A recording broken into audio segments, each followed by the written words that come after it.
Hello guys! So, ngayon guys, sasagutin natin yung tanong na saan ba umaasenso ang isang tao sa buhay. So, sa negosyo ba o sa pagtatrabaho? Para po sa akin, sa pagtatrabaho. Kasi, ako po, before, marami rin po akong mga trabaho na sinubukan. Yung mga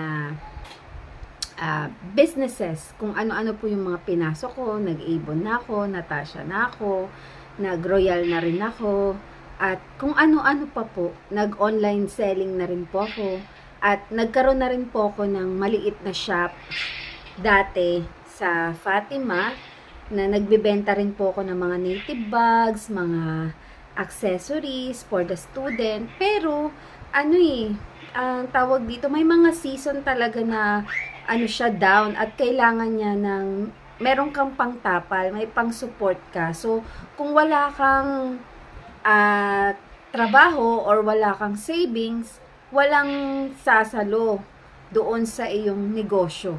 So, depende. Siguro kung makahanap ka talaga ng negosyo, maganda yung location mo at dinudumog ito ng mga tao at talaga namang madami yung sales, you are blessed dahil natagpuan mo yung negosyong para sa'yo. So, sa akin, nakaipon ako dahil sa pagtatrabaho.